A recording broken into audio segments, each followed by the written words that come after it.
Hello students, आज हम exercise 3.6 के उस क्वेश्चन के बारे में डिस्कस करेंगे जो हमने लास्ट क्लास में नहीं करा था। मैंने आपको लास्ट क्लास में क्वेश्चन फर्स्ट बता दिया था। क्वेश्चन नंबर 5, 7 एंड 8 ऑलरेडी हम लोग डिस्कस कर चुके हैं। एंड मैंने आपको बोला था एज इट इज जैसे क्वेश्चन नंबर 5 करा है वैसे ही क्वेश्चन नंबर 6 भी करेंगे। तो मैं अभी क्वेश्चन नंबर 4 बता देती हूँ एंड देन फिर हम वर्ड प्रॉब्लम की ओर जाएंगे। So let's see. सो अब हम यहाँ पर क्वेश्चन नंबर फर्स्ट के फोर्थ पार्ट को देख रहे हैं। एक्सरसाइज 3.6 में ये क्वेश्चन नंबर आपका है और क्वेश्चन दिया 5/x-1 plus y 1/y-2 equal to 2 and 6/x-1 minus 3/y-2 is equal to 1। So मैंने बोला था कि इस तरीके के यहाँ पर क्वेश्चन जो है वो थोड़ा कॉम्प्लिकेटेड है, तो उससे सबसे पहले हम क्या करते हैं, उसको सिंपल फॉर्म में कन्वर्ट करते हैं और उसके लिए हम सपोजिशन करते हैं। तो हम यहाँ पर मान लेते हैं सॉल्यूशन के लिए कि लेट 1 यहाँ पर उसी को मानना है जो दोनों टर्म में कॉमन हो। ठीक है, दोनों टर्म में 1 ये डिनोमिनेटर में इसलिए 1 करेंगे तो 1/x-1 है, 1/x-1 दोनों इक्वेशंस में है, y-2 में दोनों इक्वेशन में है, तो उसे ही हम मानेंगे कि let x-1 is equal to u and 1/y-2 is equal to v। u भी हमने इसे मान लिया है। ठीक है, अब इसे मानने के बाद इक्वेशन में पुट करेंगे जो हमारा दे रखा है ओरिजिनल। सो 5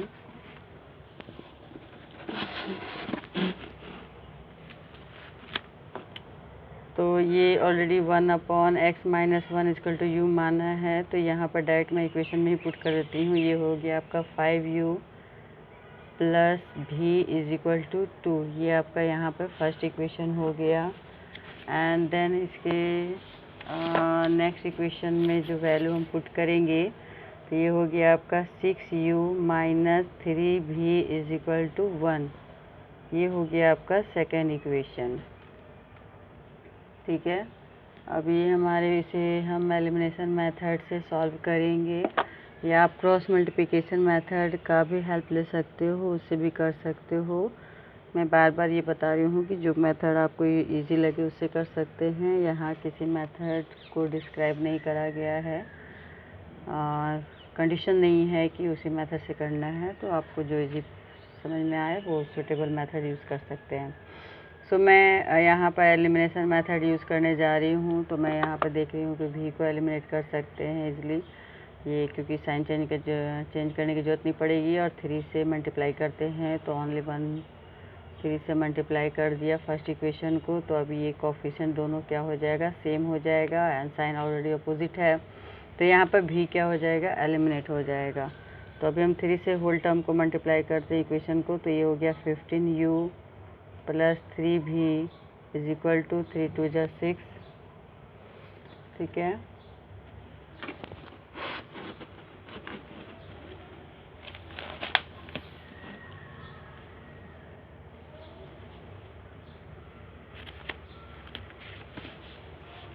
यहाँ पर लिख लिया हमने। एंड देन हमारा question number second, equation number second जो है वो एज इट इज़ रहेगा क्योंकि इसमें हमने कुछ चेंज नहीं करा है। ये हो गया 1। अब इसको हम कैंसिल करेंगे तो ये 3 भी कैंसिल हो गया। 15 प्लस 6 जो हो गया ऐड करोगे तो ये आपका 21u हो गया इज इक्वल टू ये 7 हो गया। यहाँ से ये 7 से कट जाएगा, 7 1 जा 7, 7 3 जा 21। अब ये आपका आ गया equation 3u equal to 1। u की वैल्यू जो हो गई, 3 को राइट साइड लेके जाएंगे तो 1/3। यहाँ से u का वैल्यू निकल गया है आपका। अब हम इन दोनों किसी भी इक्वेशन में पुट करके v की वैल्यू निकाल लेंगे। तो मैं इक्वेशन फर्स्ट में पुट कर रही हूँ।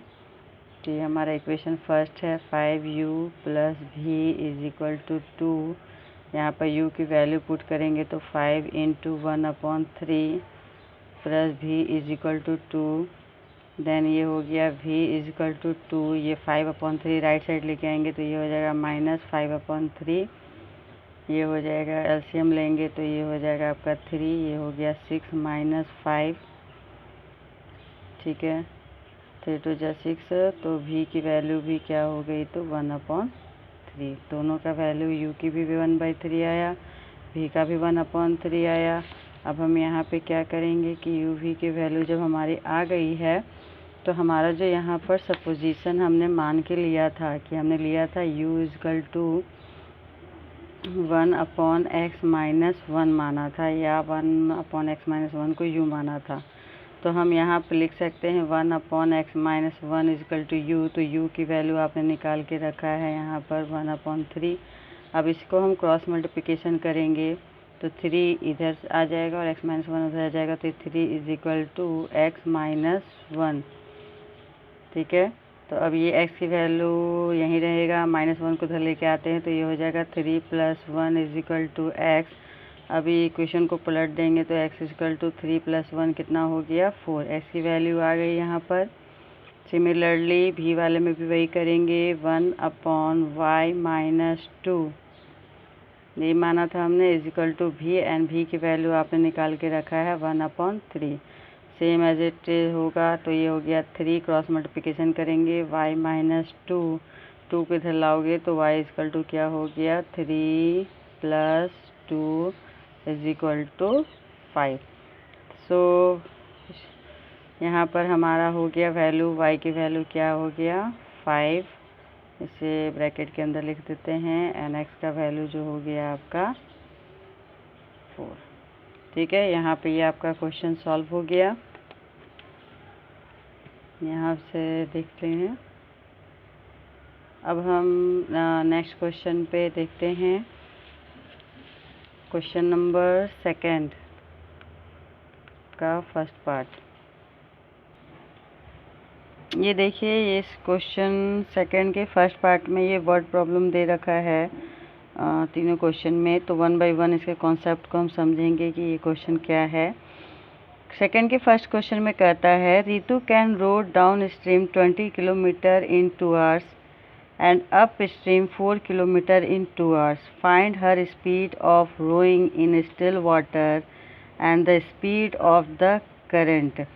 यानी आप देखो कि जब रितु रोइंग करती है वाटर में, ठीक है, या वाटर में चलती है, तो उस कंडीशन में आपका क्या होता है कि जैसे ही जब वो डाउन स्ट्रीम में चलती है तो 2 आवर्स में वो 20 किलोमीटर वो डिस्टेंस कवर कर लेती है। तो इसका मतलब हो गया कि डाउन स्ट्रीम का मतलब होता है पानी की जो डायरेक्शन है, फ्लो ऑफ वाटर इन ये आपका करंट, फ्लो ऑफ करंट की में अगर वो चलता है तो उस केस में क्या होता है कि उस लड़की का, रितु का जो स्पीड होगा वो वाटर के स्पीड से क्या हो जाएगा, ऐड हो जाएगा, ठीक है। तो यहाँ पर दोनों का स्पीड जब ऐड हो जाएगा तो वो कम टाइम में ज़्यादा डिस्टेंस कवर कर लेगी। अब जैसे ही अप स्ट्रीम को यहाँ देखिए, मैं ये डायग्राम से बेटर वे से आप समझ सकते हैं, मैं समझाती हूँ कि सपोज़ कर लेते हैं ये रिवर है या आपका, तो ये पानी का डायरेक्शन है, ठीक है, ये पानी का फ्लो है, करंट है, इसको करंट भी कहते हैं, ये डायरेक्शन इधर है, ठीक है। अब कोई रितु है, अगर यहाँ से उसको इधर साइड आना है तो इसकी अपनी खुद की स्पीड होगी रोइंग करने का, तैरने का जो भी है। तो ये मान लीजिए कि आपका x किलोमीटर/आवर है रितु का। अच्छा, उसके बाद साथ में साथ देख रहे हैं कि इस वाटर का भी अपना फ्लो है तो इसकी भी एक स्पीड होगी, एंड मान लेते हैं कि ये y किलोमीटर/आवर इसकी स्पीड है। तो आप देखो कि जब रितु पानी की डायरेक्शन में रो करती है, उसी डायरेक्शन में जाती है, तो उस केस में क्या होगा कि इसकी स्पीड और रितु की स्पीड, दोनों की स्पीड क्या हो जाएगी, ऐड हो जाएगी। तो ये हो गया x + y किलोमीटर/आवर, यानी रितु का स्पीड क्या हो गया, तो बढ़ के ये रितु की स्पीड नाउ है क्योंकि वो करंट के डायरेक्शन में जा रही है। तो इस केस में कह रहा है कि वो 20 किलोमीटर का डिस्टेंस जो है वो कितने आवर्स में कंप्लीट कर लेती है, तो 2 आवर्स में कंप्लीट कर लेती है, ठीक है। ये इसका दे रखा है, यानी आप इसको स्टेटमेंट में लिखोगे कवर 20 किलोमीटर इन 2 आवर्स। ठीक है, अब उसका नेक्स्ट, ये तो केस 1 हो गया आपका, इसे केस 1 नाम देते हैं, ये केस 1 हो गया। केस 2 में देखो कि केस 2 कहता है कि अगर मान लो कि अब ऋतु इधर नहीं, ऋतु यहाँ से चलना शुरू करती है। ठीक है, मैं एक और डायग्राम ही बना के दिखा देती हूँ केस 2 में कि ये आपका वाटर का फ्लो है, करंट का फ्लो है, इस डायरेक्शन में है। ठीक है, और ऋतु को यहाँ से यहाँ तक आना है, तो वो क्या करेगी कि ऋतु का डायरेक्शन है इस साइड, फ्लो का डायरेक्शन है ये साइड। तो इसमें क्या होता है कि ऋतु को ये पानी क्या करेगा, रोकेगा, इसकी स्पीड को कम करेगा। तो उस केस में क्या होगा कि इसकी रिस्पेक्टिव जो रिजल्टेंट जो स्पीड होगा वो x माइनस वाई होगा, यानी उसकी स्पीड क्या हो जाएगी, घट जाएगी। देन उसके बाद वो क्या करती है कि वो अगर स्पीड घटती है तो उसी टाइम में वो क्या होती है, कम डिस्टेंस को कवर कर पाती है। तो इस केस में ये क्या कर रहा है कि 4 किलोमीटर डिस्टेंस वो कवर करती है, डिस्टेंस कवर इन 2 आवर्स। ठीक है, तो इसे कहते हैं आपका डाउन, ये हो गया आपका अप स्ट्रीम, ये हो गया डाउन स्ट्रीम, इसे हम डाउन स्ट्रीम कहते हैं, इसे आप याद रखिएगा। ठीक है, ये हो गया आपका डाउन स्ट्रीम, और ये जो केस 2 मैंने आपको बताया x माइनस वाई का, ये कहलाता है अप स्ट्रीम। ठीक है, डाउन स्ट्रीम का मतलब फ्लो ऑफ वाटर या करंट के फ्लो के डायरेक्शन में मूव करना, एंड अप स्ट्रीम कहलाता है करंट के डायरेक्शन के अपोजिट फ्लो करना, या जाना, मूव करना, मोशन करना, तो ये कहलाता है अप स्ट्रीम। डाउन स्ट्रीम में जो स्पीड होगा वो प्लस होगा, अप स्ट्रीम में जो स्पीड होगा वो माइनस होगा। ठीक है, अब इस केस को हम समझ गए हैं। अब क्वेश्चन में वापस आते हैं। क्वेश्चन में ये कह रहा है आपको कि Ritu can row downstream 20 kilometre in 2 hours and upstream 4 kilometre in 2 hours. Find her speed of rowing in still water and speed of current, यानी आपको एक्स एंड वाई की वैल्यू निकालनी है, ऋतु की स्पीड निकालनी है और करंट का स्पीड निकालना है। तो हम सबसे पहले हम ये पता करते हैं कि उसको कितना टाइम लगा जाने में।